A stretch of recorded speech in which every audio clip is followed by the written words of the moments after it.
নমস্কার। আমাদের সামনেই চলে এলো অন্নপূর্ণা পুজো।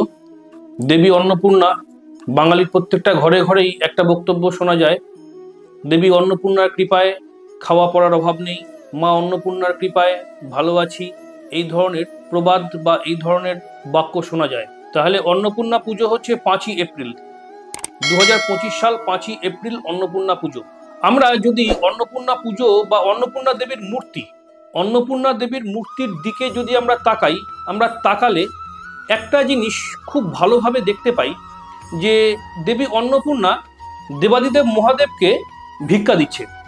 বিষয়টা কিরকম যেন লাগে না, যে দেবী অন্নপূর্ণা স্বয়ং দেবাদিদেব মহাদেবকে ভিক্ষা দিচ্ছেন। শাস্ত্রে বিষয়টা ঠিক এরকমই আছে।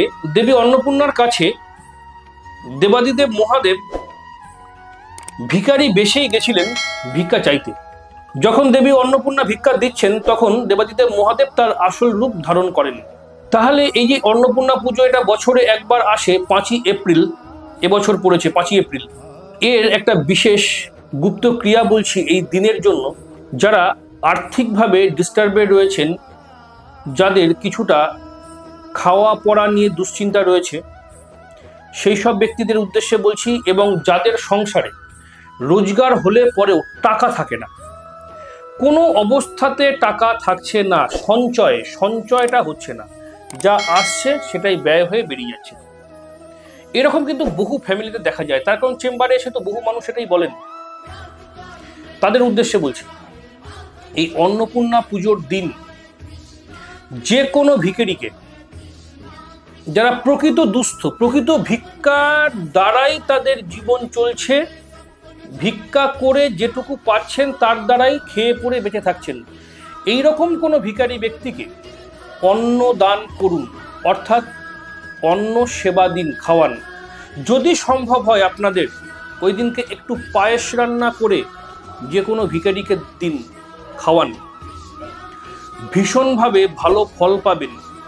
সাংসারিক উন্নতি, সাংসারিক সুখ শান্তি শ্রীবৃদ্ধি, আর্থিক উন্নতি, এবং আগামী একটা বছর দেখবেন সঞ্চয়ের জায়গাটা বাড়ছে। যেটা আসছিল সেটাই বেরিয়ে যাচ্ছে, সেটা হবে না, কিছুটা পরিমাণ হলেও সঞ্চয়ের মাত্রাটা বাড়বে।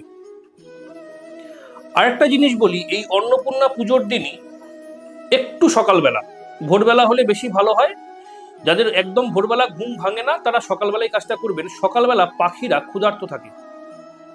এই অন্নপূর্ণা পুজোর দিন প্রাণীদেরকে কিছু খাবার দিন, যেখানে একাধিক প্রাণী এসে খাবারটা খাবে।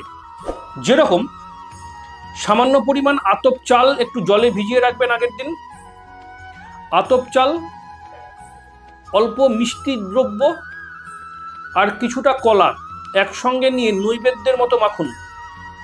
মেখে নিয়ে যে কোনো একটা মাটির পাত্রে করে আপনার যেটা বাসস্থান বা বাড়ি সেই উঠোনে দিন, অথবা ছাদের উপর দিন, বা যাদের ছাদ নেই চাল আছে চালের উপর দিন, মাটির পাত্রে করে নিজস্ব মনস্কামনা জানিয়ে দেবেন।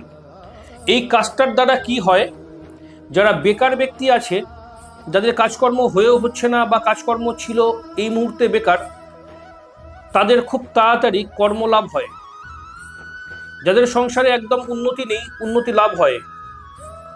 পশু পাখিদেরও আশীর্বাদ আছে, সেটা আমরা শাস্ত্রে পাই। পশু পাখিদেরও অভিশাপ আছে, সেটা আমরা শাস্ত্রে পাই। তো শাস্ত্রের বাইরে বলতে পারবো না।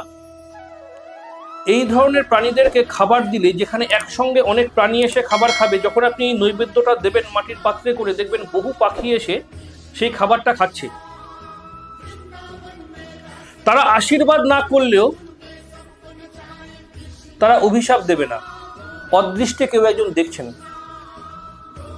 তার আশীর্বাদ পাবেন। সংসারে নতুন করে সুখ শান্তি শ্রীবৃদ্ধি ঘটতে থাকবে। যাদের কাজ নেই তারা কাজকর্ম পাবেন। কাজটা করুন, আগামী একটা বছর বেশ ভালো থাকতে পারবেন যদি পারেন।